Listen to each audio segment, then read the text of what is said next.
தமிழ்நாட்டில் காலியாகும் 6 மாநிலங்களவை உறுப்பினர் இடங்களுக்கான தேர்தல் ஜூன் 19ஆம் தேதி நடைபெறும் என்று இந்திய தேர்தல் ஆணையம் அறிவித்திருக்கிறது. காலியாகக்கூடிய 6 மாநிலங்களவை உறுப்பினர் இடங்களை நிரப்பப் போவது யார்? விரிவாக பார்க்கலாம் இந்த தொகுப்பில்.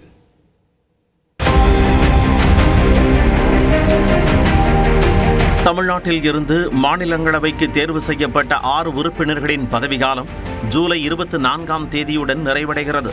அந்த வகையில் திமுக சார்பில் மாநிலங்களவை உறுப்பினர்களாக உள்ள வழக்கறிஞர் வில்சன், தொமுச தலைவர் சண்முகம், எம் அப்துல்லா மற்றும் திமுக கூட்டணி சார்பில் தேர்வு செய்யப்பட்ட மதிமுக பொதுச் செயலாளர் வைகோ ஆகியோரின் பதவிக்காலம் ஜூலை 24ஆம் தேதியுடன் நிறைவு பெறுகிறது.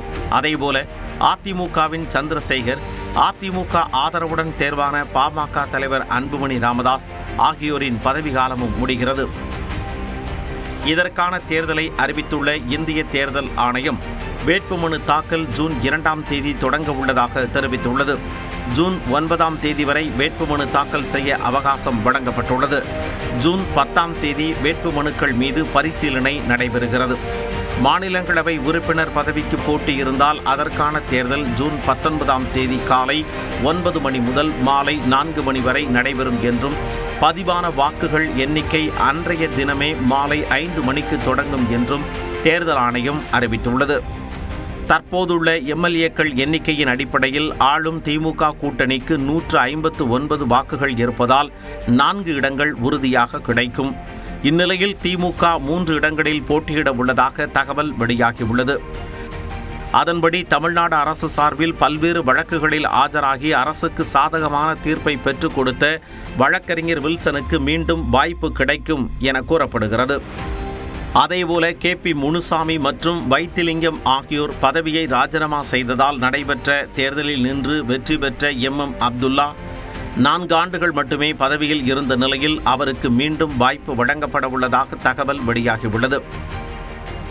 இந்த நிலையில் 3வது இடத்திற்கு பலரும் முயற்சி செய்து வருவதால் கடுமையான போட்டி நிலவுவதாக கூறப்படுகிறது.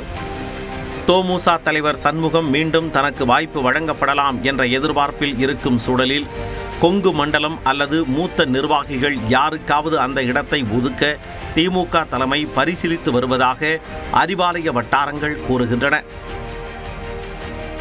கடந்த நாடாளுமன்ற தேர்தலில் திமுக கூட்டணிக்கு ஆதரவளித்த மக்கள் நீதி மையத்திற்கு ஒரு ராஜ்யசபா சீட் வழங்குவது என திமுக ஒப்பந்தம் செய்துள்ளது.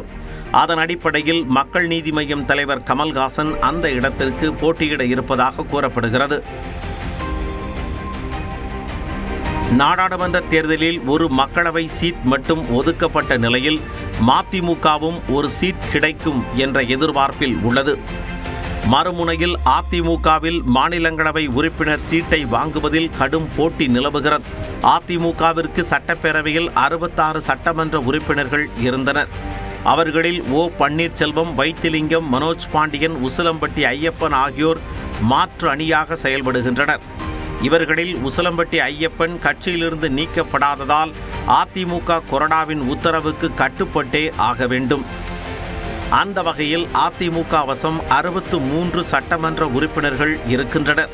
இதனால் ஒரு சீட்டை மட்டுமே அதிமுக எளிதாக நிரப்ப முடியும்.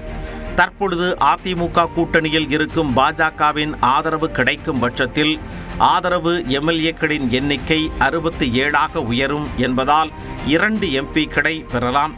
இந்த இடத்தை பெற ஜெயக்குமார், இன்பதுரை, ராஜ் சத்தியன், விந்தியா ஆகியோருக்கிடையே கடுமையான போட்டி நிலவுகிறது. தேமுதிக எந்த கூட்டணியிலும் இல்லை என்று தெரிவித்துள்ளதால் அக்கட்சிக்கு மாநிலங்களவை உறுப்பினர் சீட் கிடைப்பது சந்தேகம்.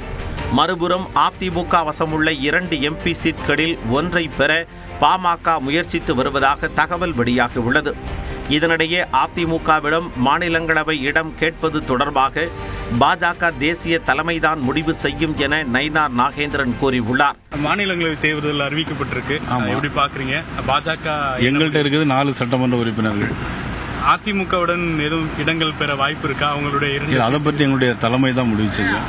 கடும் போட்டிக்கு மத்தியில் காலியாகும் அந்த 6 மாநிலங்களவை இருக்கைகளில் அமரப்போவது யார் என்பதை பொறுத்திருந்துதான் பார்க்க வேண்டும்.